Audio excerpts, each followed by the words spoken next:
biggest secret I can tell you around money blocks is that money will not fix them. So I used to think, oh, just give me the money and I won't make all the mistakes again and I won't spend it this time and I won't do this, that and the other. But the problem is more money just reinforces who you already are. Picture this. You're on a sales call and the client is nodding along. They're interested, engaged, ready to say yes. And then, before they can even react, you drop your price by $1,000. Unprompted. They didn't even ask for the fucking discount. You just panicked and gave away your own money. This is actually the type of thing that my clients, before they work with me, have been doing. And let me tell you, so many entrepreneurs, especially coaches, consultants, and service providers, completely undervalue themselves without even realizing it. And let's be honest, most of us were never taught how to own our worth when it comes to money. That's why I'm so super excited for you to hear today's guest, Denise McGarry, who's a powerhouse money mindset coach who helps businesses break free from income plateaus, rewire their relationship with money, and confidently charge what they're worth. In this episode, you're going to learn the hidden money stories sabotaging your success, how to set prices that reflect your value without guilt or fear, and a simple mindset shift that can unlock more revenue starting today. If you've ever felt stuck at a certain income level, resisted raising your prices maybe, or struggled to keep the money that you make, well then this episode is for you. Grab your cuppa, get ready to take notes, and let's talk money. Denise McGarry, what a pleasure it is to have you on the show today. Welcome. Oh, thanks for having me, Deirdre. Delighted to be here. Love to have more money.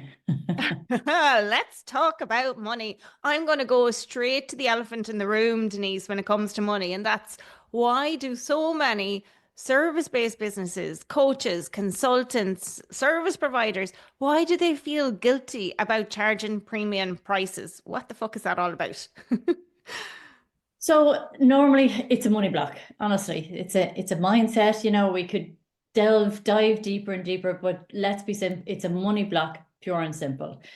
Most of it's going on. You don't even know, that you have all this stuff going on around money, but we all have money stories.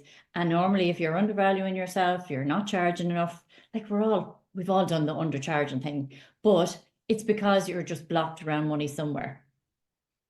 And what is the wildest or most self-sabotaging money belief you've ever heard from a client that's stopping them, that's making them have this money block? What is it? Well, one of the ones I heard, so I was working with a Swedish lady and she had this money, she had like so many businesses going. It was fascinating. She was one of the, a born entrepreneur, but she'd all these businesses going, but she came to work with me around money. And through the process of working together, we discovered she had this belief around money that her dad had told her when she was a kid, like she'd grown up, that women don't make good money, that's go marry well and, get yourself a good husband. You don't worry about money because women, not really your thing. The women don't really make the money. Leave that to the man. This woman was in her 60s and we literally only uncovered this as through working together. She got it was unbelievable because she got this flash of a memory. And this is about 3 years ago. I actually surprised I remember it myself so clearly, that she got this flash of a memory of her dad saying, don't worry about college too much, love, you won't need that. And her brother was sent to college and got all the qualifications, but her dad was very much, you just marry well. I was told probably the same, Denise. Marry a rich farmer, because I always wanted horses. And my mother used to say that to me, Deirdre, the only way to have horses is to marry a rich farmer. And you know what? When you're saying this, I'm like, I've probably said that to my girls who wanted horses as well. What kind of fucking money block issues am I creating for them? I'm like, I need to flip that script for them and say, go make your own money and build or buy your own farm. That's it. That's, you hit the nail on the head. We need to just, and we've all heard that growing up. We're kind of probably that generations that we have heard it. But nowadays it really is just teach the girls, the women, well, our girls will say, just go out and make your own money. Don't be dependent on anybody, man or woman. Just do your own thing. It's so interesting. And, one of the things that I see as well that crops up, because I work with clients on their offers and their unique value proposition, their unique selling proposition, their message, their clients and all that sort of stuff. And very often when we're looking at their offers and we're looking at pricing their offers, and it's it's very often, well, it feels fair. I'll just charge that because it feels fair. I feel like that's the right amount, you know. So it's kind of they're stuck in this. I'll just charge that what or I'll just charge what feels fair kind of trap. And what's your thoughts on that? Is that dangerous, or how should they actually set their prices? Well, I think it's been nice, isn't it? You know, we don't want to be seen as women like we're literally conditioned not to be seen as greedy and pushy and putting yourself out there. So I do think there's a certain belief mindset behind that. We'll say that you don't want to look greedy. The fair thing, I mean, men have no issue charging. They just come up with a figure and that they think they're worth and they charge that and they've no issue with us. But for ourselves, I think often we do the back and forward and, you know, can you, like we had all this with the holistic stuff, you know, can you really charge that much? But I mean, I remember hearing a story, and I know I've definitely told this story before. It was actually a program on the TV where these guys were paying 20 grand to have someone sing to their salmon. So because it made the salmon taste better, like everything is relative. I know, sing it to your salmon before you eat it, but this kind of thing. So it's all about knowing your value, and that's really important. And I do think people struggle. I was in a meeting this morning and I heard a conversation about somebody was talking about charging. Now there was loads of people getting involved, so I actually stepped back and didn't get involved because I felt this person was getting bombarded a bit.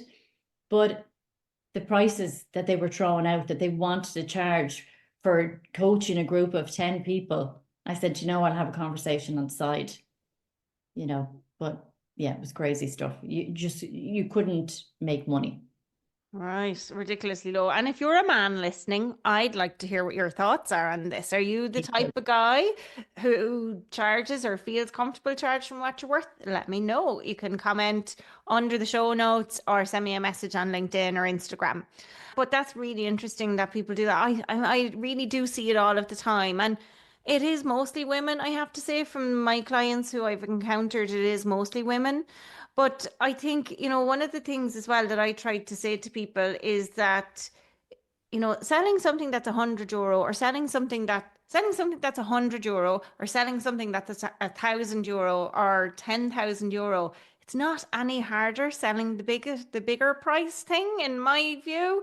But I'd love to know what your thoughts are on that and what blocks you've seen come up with people, Denise. Well, the biggest thing I've seen is, okay, so people don't value cheap. They really don't. And they definitely don't value free. So it's positioning yourself in a, you know, in a place where you know that you're charging what you're worth, you know, and that takes work in the background. But, you know, most of us get certified up to the max. We have all these qualifications and we're still undercharging. And it really is just whether, as you said, whether you're charging 1,000 or you're charging 100, the selling process is still the same. But it's, if you are not aligned, we'll say, with what you're charging, people will feel it. They'll feel it even through a Zoom screen. They will feel it, you know. So I just think, you know, really ask for the money. We have to learn to ask for the money. You know, what's the worst that can happen? Someone says no, you renegotiate.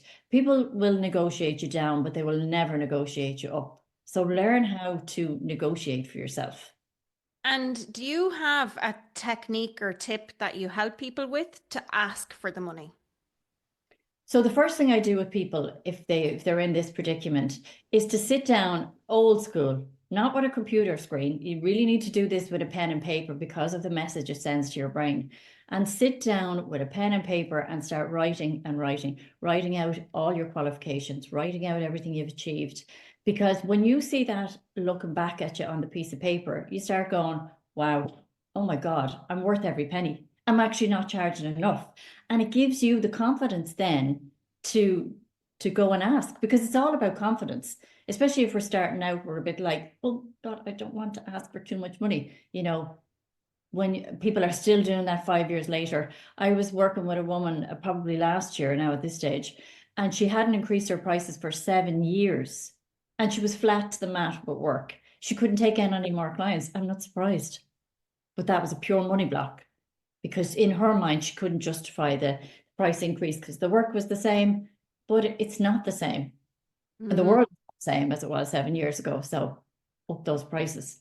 That's so true. And it's funny, like I had a conversation with a client yesterday and we were talking about some, a fast track to cash kind of session we were doing. And one of the things that she told me, and she's a brand new client, one of the things that she told me is she told me the price of her offer. It's for a 12-week program. And she met with the client to tell them about the offer. So she was on a sales call and she straight away reduced the price by €1,000 without the client even asking for it.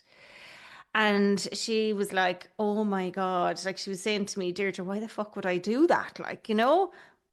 We do it without even acknowledging or noticing or realizing. It's nearly like sometimes nearly in you, but it is another situation where it would be a money mindset issue, and no doubt when she was talking about money and it came to the selling bit, when it came to telling your prices, she started getting all this emotions going up and down her body. And then you just go, I'll knock €1,000 off, because it made her feel better. And the other part, the client was probably sitting there going, wow, okay, great.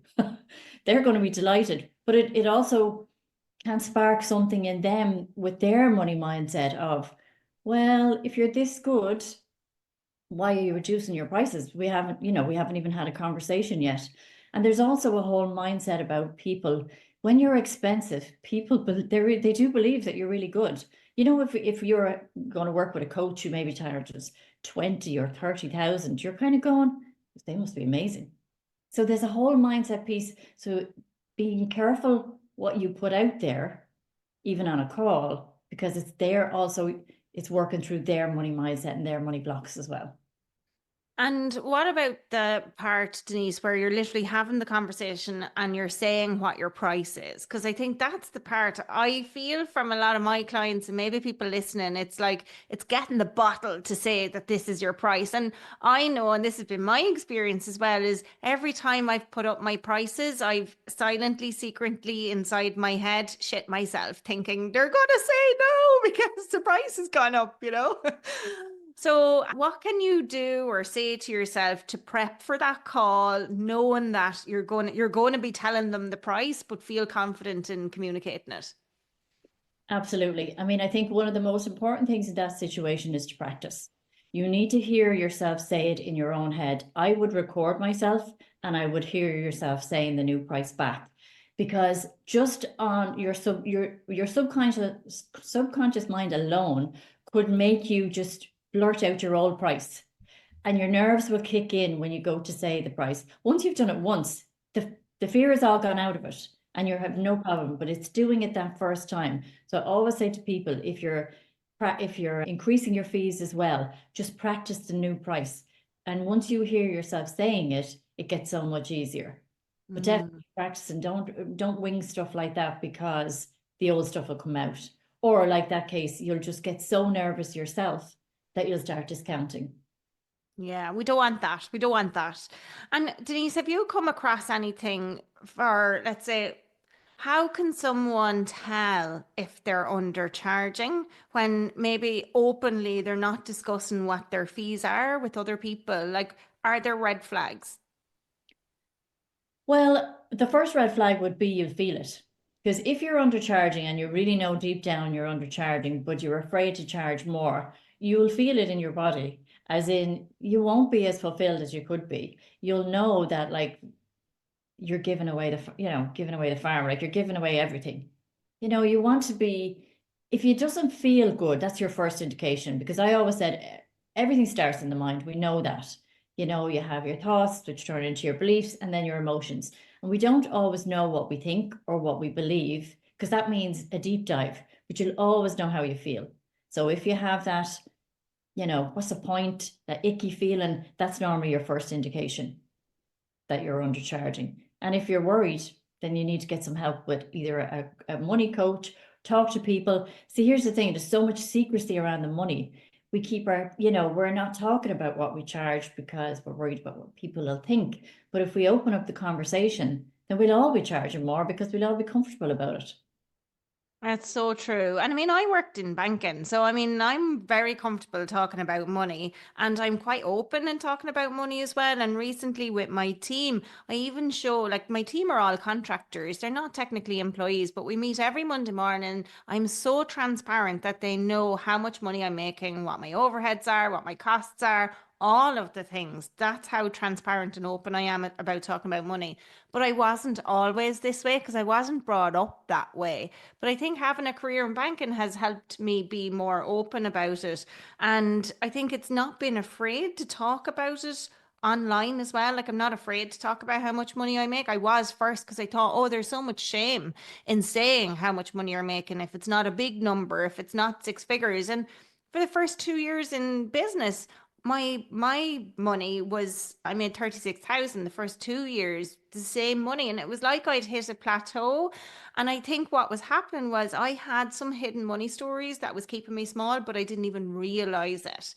And I'd love to know if that's something that's common for entrepreneurs. Do they have like what are the common blocks that they have that just keeps them so stuck at that same income level for years and years, like that lady who didn't increase her prices for 7 years? What's going Yeah. on with that? Well, money plateaus are very common. They're normal. Everybody has them, and a very common for someone who goes from ourselves, who goes from a job, a corporate or kind of job, to being an entrepreneur. They'll often get stuck around what they were earning. And money, everybody has money blocks. And the biggest secret I can tell you around money blocks is that money will not fix them. So I used to think, oh, just give me the money and I won't make all the mistakes again and I won't spend it this time and I won't do this, that, and the other. But the problem is more money just reinforces who you already are, and you'll just do the same thing. Like I got cut out with the coaching, we'll say. So when I was working on my money stuff and I stopped spending, but then I realized about a year later, hang on, where's all the money gone? But money blocks are tricky. My old money pattern of spending, I was able to justify it by spending tens of thousands on coaches. So this is what I mean about the money. So money plateaus, and that's the kind of money block that a lot of entrepreneurs would deal with. And then the money plateau is very common. So it's kind of getting this awareness around money. And as I always say, tracking your money. If you don't, money needs a purpose. If you don't know what you're doing with your money, then it will just vanish. It literally will just, I always say that slipping through your fingers. That song off Mamma Mia, like that's it. The money just gone. Yeah, honest to God, this is exactly what happened to me as a solopreneur. Like, I worked in banking. I used to sit there and people would send in their loan applications, and it could be for millions, it could be for mortgages, it could be for commercial property, buying farms, buying machines, leasing, whatever. And I would sit and analyze their accounts and really understand money. And I'd be looking at their bank accounts and what's going in, what's going out. So, I mean, from an analytic perspective, I knew how to analyze it. But it was so fucking hard when I made that switch to solopreneur to shift my own money management in that way. And honestly, I had a huge block around this personally until I switched to a limited company. And then when I switched to a limited company, things just shifted in a way where what I had struggled with, and I haven't really shared this anywhere really, but I have alluded to it. What I struggled with was accumulating cash in my solopreneur business account. And I'm like, why the heck is that a problem for me? And it wasn't until I flipped to a limited company that then now I've been able to start to build up some cash reserves in the business and have my money ready for when my tax bill is due. Because otherwise it was, oh shit, the tax bill is due. I'm just going to have to find a way to pay this, you know? And I don't know where that came from or why. And I don't know if it's a solopreneur versus company thing, but I'd love to hear what your thoughts are on this for other people who might be in the similar position and maybe for tax reasons need to look to switch to a limited company. Well, you have the solopreneur where you're responsible for everything and the money is there and really you can do whatever you want with it. But when you're a limited company, you have a wage. So you're nearly being back to that corporate mindset where you're being paid again. So that could be a factor in it too. But sometimes people nearly go, oh, I don't care how much they pay me once they pay me. You don't have that heaviness, that responsibility, but which you do really, because you are the company. But it's just the way we see things. and you kind of felt more comfortable, possibly because you're going back to an old pattern that you knew. Interesting. And I've done the money archetype things as well. I've done those assessments on myself. I'm a total money maverick, right? And I am the type of person who would maybe take a really high risk investment with a degree of money, not all of it, most of the time. And I would figure out, like, my mindset is there's loads of ways to make money. And I don't have to make money in one particular way. And so things can, money flows to me from different ways. And it's taken me a long time to recognize that, but it does. And what's interesting is, I think as well, my husband is the complete opposite. He is like the least riskiest person that I know. And from a money mindset perspective as well, Denise, that dynamic at home in terms of relationships, where one money mindset is totally different, and where you're the solopreneur or entrepreneur or company owner, and you're trying to generate revenue and scale your business, and sometimes cash flow is up and down. It's very difficult, I think, to navigate those conversations with spouses. And I know, I don't know if that's something that you work with clients on, but I'd love to hear if you have any advice around those types of conversations, because that's where things can get tricky at home. They can, very tricky. And I think, to be honest, it's the first thing I can say to you is, and the most important thing when it comes to this, is just being honest. Because the problem with money is, it's one of those things, there's a lot of secrecy around it, a lot of shame, a lot of guilt if it goes wrong. If you've had a bad money story, we'll say, that can, you've been maybe possibly in survival mode, that can be very difficult to get out of. So putting all the cards on the table, but just saying, listen, it doesn't matter what happened before, we're starting afresh here, and let everybody be honest. Because I have worked with couples, not many of them now, to be, I'll be fully transparent, but I have worked with couples around money, and they start squabbling and fighting in front of you. But it's, because one person is holding back and the other person knows in their gut that they're holding, like we all know, it's kind of obvious, but the way, if you've lived with this and this person is keeping secrets, and it's only because they don't want any more trouble, they don't want another confrontation. Yeah, it's open communication. And to be honest, you probably need some help. It's not normally something you'll navigate on your own. Definitely get a third party, a mediator in there, who will pull out the truth. That's such good advice. And what worked for me, I kind of found a way around it that worked for me and my husband. And this might help people. And I know I've had this conversation with one of my coaches as well, where she went, actually, that's a really great solution, Deirdre. I might try that one myself.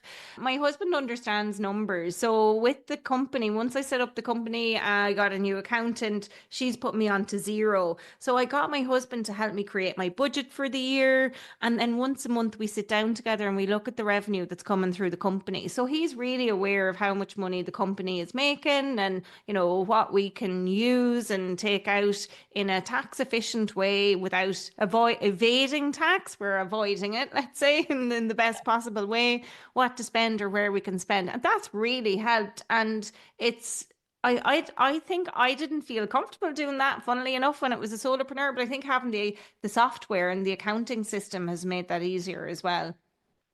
I can point at the screen. Say, there it is. But you're fully transparent. Yeah. Everything's in black and white, and it's not as scary in black and white on a piece of paper or a computer screen as what's going on in your mind. Mm. So this is one of the basics of money, is to get it all out there, whether it's a couple, whether you're on your own. When all this stuff is rattling around your head, and maybe you think you owe a tax bill, or you think you owe money to somebody, and there could be loads of little bills, but it's so overwhelming. Get it all down on paper. It's never as bad when it's out there. One of my clients, Denise, oh, he's hilarious. He brought his wife into his business and she does all of his bookkeeping and finance and stuff. And he describes her like she's the real boss in the business, but she's like a bloodhound when it comes to the money. So that's interesting, but that could work for people too. And what I found, and I'd love to hear what your thoughts are on this, is sometimes as well when you're chasing money, and I would have had to do this in the bank if people were overdrawn or they defaulted in loan repayments. Like at one point, I used to sit in the bank when the recession was here and people couldn't afford to pay their mortgages. I used to have a box of tissue on my desk, and people would be coming in and they had no money. Now I'm just realizing maybe this has affected my money mindset in some ways as well when I say this out loud. But people were coming in and there were people who couldn't pay and there were people who wouldn't pay. And I think the interesting thing with that is when people, I actually don't know where I was going with that whole question at all, Denise. I completely lost my train of thought with what I was saying because I had my own realization midpoint.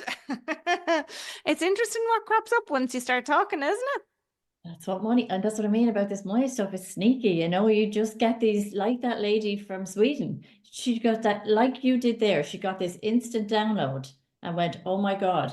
And that's the kind of thing. So it's that's what I mean. It's all in there, and it's all in there from when you're little, and then it's reinforced by different life events. Mm, To have one of those mm. experiences live on camera, yes. Live on camera. Yes. Thank you, Denise.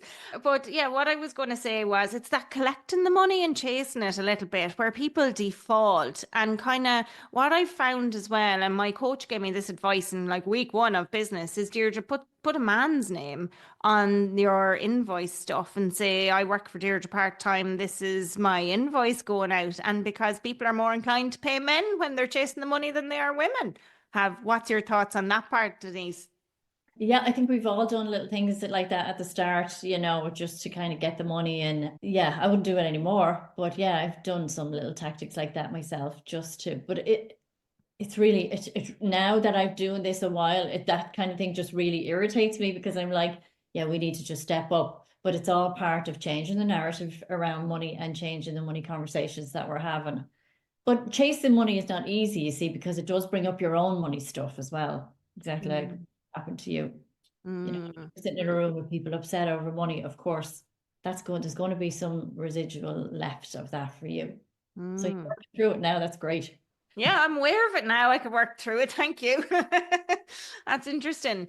And some of the people listening, Denise, I mean, we have really cool listeners to this podcast, and the people who reach out to me and they tell me they're listening, they're cool people. So, one of the things that I am really curious about, because it's like you talked about coaches and some of the people you might spend 10,000 and other people will spend might charge 20 or 30,000. And what do you think when it comes to mindset in that? What I mean is, do you believe in a fake it till you make it kind of wealth mindset, or is that dangerous advice? So I don't believe in fake it till you make it personally, because I think what happens is fake it, the word fake. So your subconscious mind grabs onto words it likes, like wine, chocolate, colors, holidays, you know, places. So it loves anything nice and pretty. And the word fake, it just sends the wrong message to your brain. For me personally, I would never use that because I did hear a lot of that when I started coaching. Don't fake it till you make it. But I think it's nearly counterproductive. So no, I would decide who I want to be and how am I going to get there.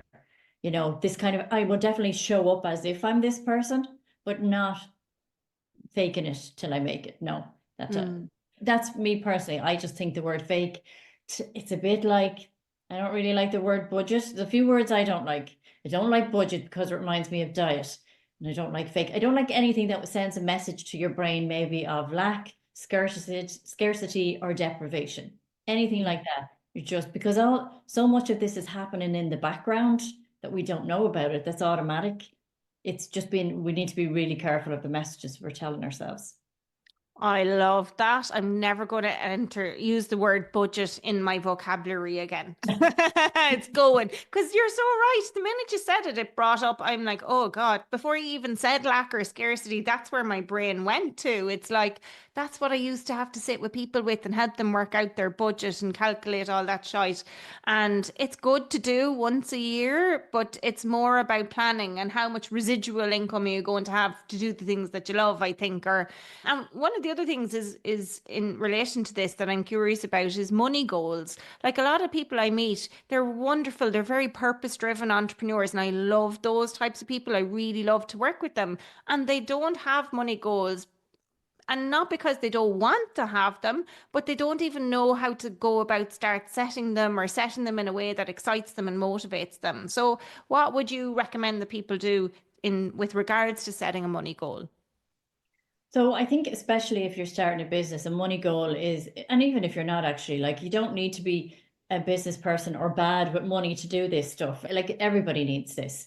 But I think with money goals, it's always great to have a money goal because if we set all these kind of goals for our business and for life, but if you don't have a money goal, how are you ever going to get the financial freedom that we say most of us say we want? So setting a money goal is a great one. I I wouldn't go too high, as in, I'm all about putting it out there into the future and working towards it. But so for example, if I was to say I'm going to be a millionaire next year, there's no way my brain will not take that on board. It will not believe that because I've all of this evidence up to now, and it'll get better and better. But there's no way it's not that it's not possible, but it's probably not very likely. So make these goals, make them a stretch. If you're earning, I'm just going to throw out numbers. If you're earning 50K now and you want to get to 100K, then that's your 100, do that. And if it feels like a stretch, but if 150K feels like a stretch, go that little bit further. But if you set the million and you do like what we were told, sit around singing songs about being a millionaire, the chances of getting that million is not very likely. And then you're going to be going, oh, I did this wrong. And we go to that place of where we're wrong. So definitely set a money goal, make it a stretch, but don't make it too out there that you're nearly setting yourself up for failure or sabotage. I think that's super advice. I read the book last year, 10x is easier than 2x. And it was like, if you want to be a millionaire, you can reverse engineer it, but remove the time attachment because the time bit is the pressure bit, I think, as well. But once you have that vision of wanting to achieve it, I think that's pretty cool. But and not everybody needs to achieve seven figures to be a success, or they don't need to even achieve six figures to be a success, right? And I know last year I definitely saw there was a lot of obsession online about six figure and seven figure business success or business success. And I help people do that, but I don't know that, it doesn't motivate everybody, and that's okay. The people that I work with, they're action takers. Money does drive them, but it drives them so that the more money they make, the more people they can help, the more people they help, the more money they make, right? So it's kind of that cycle as opposed to I just want to say I've got six figures or I just want to say I've got seven figures. And I'm just wondering what your thoughts are. Is that the right kind of goal, or is there something that's more important to aim for? Well, I think you're right. Money motivates some people, it doesn't motivate others. A nice lifestyle, that financial freedom for ourselves, our children, our families, that generational wealth will normally motivate most of us. But wealth is so much more than money. For somebody, it could be peace of mind, it could be getting away from a relationship, leaving a job. And that should really ultimately be the goal, is what makes you feel good. And the money is like a bonus. So set your money goal, but set it in a way that you're doing what you want and not doing what you think is expected. So because other coaches are six or seven figures, maybe you don't care about that. Maybe you have a different goal, but you're going along because you think that's the right thing to do. Because money's tricky, and it can nearly stop you in your tracks if you're going after it for the wrong reasons. Yeah, I think having a bigger purpose behind it is more fulfilling and helps lead to authentic happiness as opposed to just pursuing money for money's sake. Yeah, and I mean the thing about it is it's not that money is bad or wanting money is bad. I mean, I love money. I love spending money. Yeah, so it's great. And it creates, like, money is freedom. It gives us all these choices and resources and things we don't have it. And believe me, when you don't have money, you know all about it. And I've certainly been there more than one occasion. So I do think, yeah, going after the money is a great thing if it's just aligned with what you want and it's what you actually want, and not, as I said, you're not just doing it because everyone else is or because it's the norm. But at the same time, if you want the money, go get it. And don't let anyone tell you that it's vulgar to talk about money or you shouldn't be in it for the money. If you're in it for the money, then own it and go for it. Yeah. Own it and go for it. You heard it here, right? And Denise, if someone is stuck at that ceiling or that limit where they've been making the same amount of money for a couple of years and they want to break six figures, or they're maybe just keep hitting close to multiple six figures, not quite seven, what's the first practical step they should take to break that income ceiling, their current one that they've created? And I don't believe in glass ceilings all around. I think anybody can shatter a glass ceiling. Sometimes I know we get blocked at it. So, what are your thoughts on that? Well, I think the first thing you need to do is know what's going on in your business, and sit down and really look at what's happening, what's working, what isn't working. You could be even back to your pen and piece of paper or your computer screen. But I think that it's being honest with yourself as well is the first step, because there's so much money stuff that's, as I said earlier, going on in the background. It's like this stuff is dropped in when we're a kid. Your money stuff is that your money story's in there from before you're seven. And it's like a computer program. And most of us will never have any reason until it comes to our money stuff to question it. And most people don't even know this stuff, and they just tip on through life and they're happy with the lot or they're not.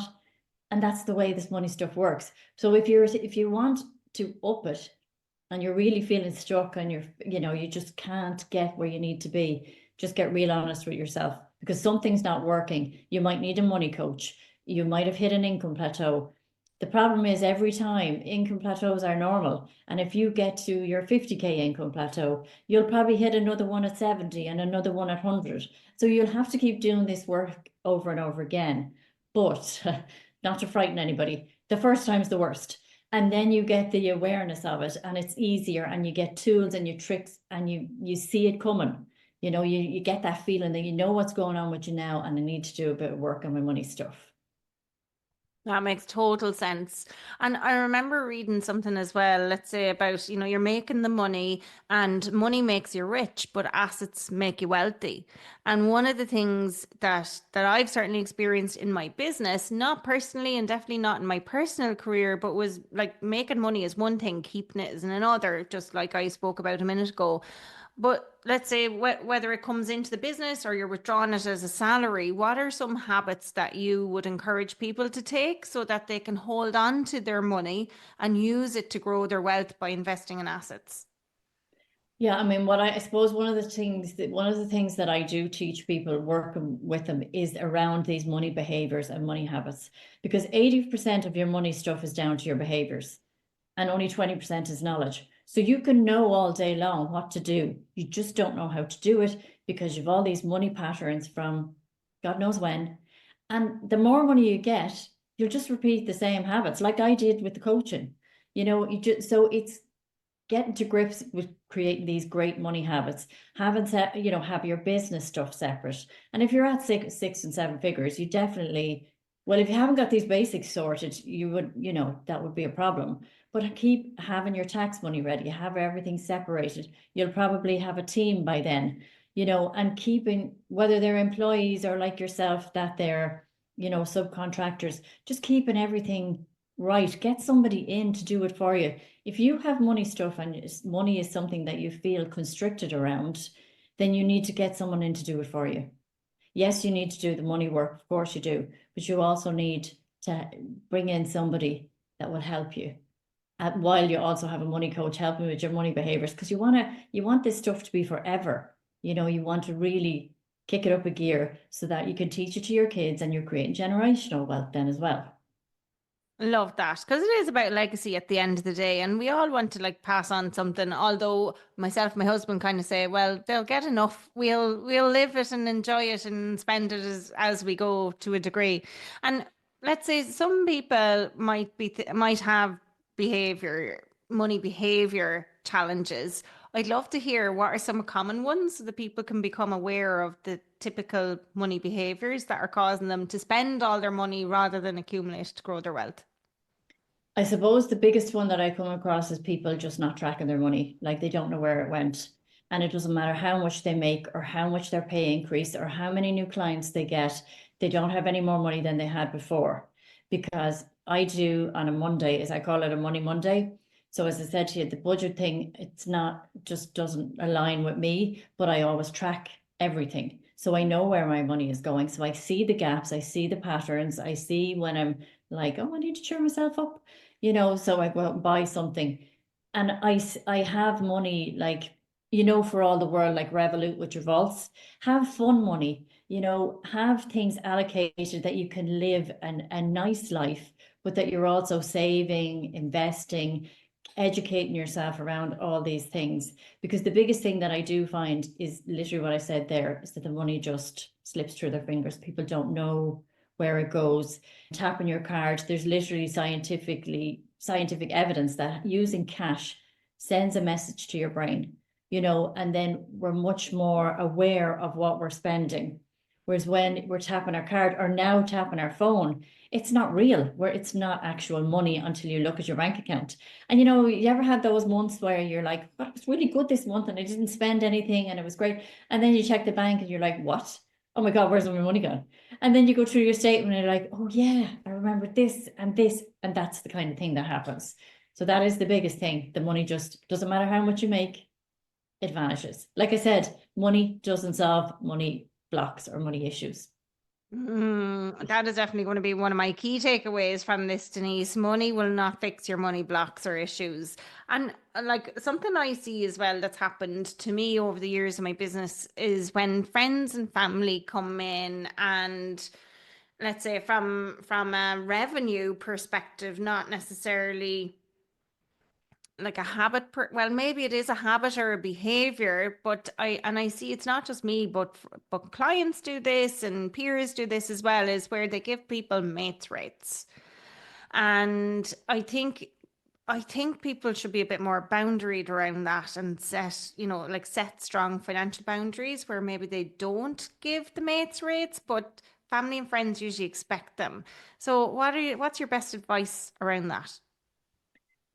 Honestly, I would say don't work with family and friends so much. If it's an issue, send them to somebody else who won't mind charging them, because the lines get blurred, and money boundaries are important, because like I said earlier on, you can't be giving away everything. It also sets you up for this pattern of spongy boundaries in life. Like spongy boundaries make you give more, feel bad. It's all the emotional stuff. It's all that emotional intelligence stuff as well that jumps in here. So just send them to someone else who will charge them. Great advice. Let them go. They'll be more appreciative if they ever do come back to you then for your rate if you're, similar or closer. Last question I have for you, Denise, before I ask you what's coming up for you and where people can find you, is if you had just 60 seconds to shift someone's money mindset forevermore, what would you say to them? Oh, wow, that's a good one. I would say what I would say is I would get to learn new money behaviors, right? But the first thing I would say to them is to go back and look at their thoughts around money, their beliefs around money, and how money makes them feel. Because they'll identify, if that's all I had to say to somebody, they will identify so much about themselves by those three things. So what you think about money, those money beliefs. So that stuff like, and we know beliefs are just chronic patterns of thought, but they do show up in our lives. And then how money makes you feel. Like I used to tell everybody I was really bad with money because that was my belief. I was really bad, and I had millions of evidence at the time as to how that was true. So that's what I mean about if you've only 60 seconds. It's all there. You just need to pick away at it and start identifying what it is.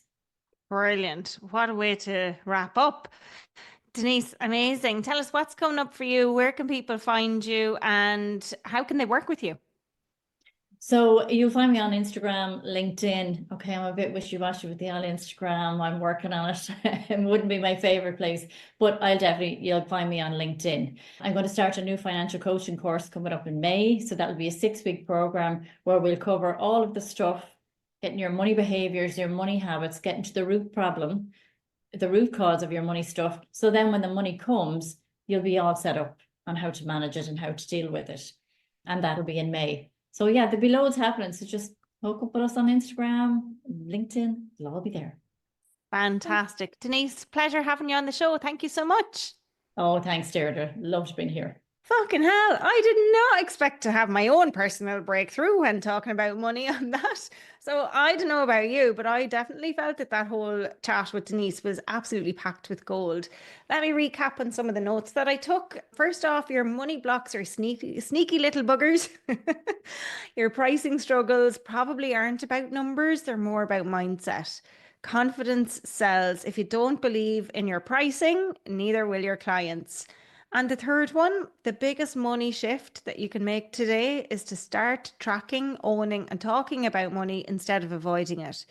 So here's your next step. Your mission, should you choose to accept it, is to take 5 minutes today to write down every qualification, skill, and little bit of experience that makes you absolutely shit hot at what you do. And look at that and ask yourself, am I really charging what I'm worth? And when I do this as part of an exercise with clients when we're working through brand story and messaging, because we use that to demonstrate your credibility. But one thing that people often forget, like for example, you might have worked for 20 years in a role building on the skills that you have today. That 20 years is an investment in you and in your skills, and you need to allow for that in what you're charging. Okay, sorry, I could go off on another rant about that, but I just wanted to mention it here. If you want to go deeper, connect with Denise on LinkedIn or Instagram and check out her upcoming financial coaching program that's launching in May 2025. The links are in the show notes. And I hope you loved this episode as much as I did.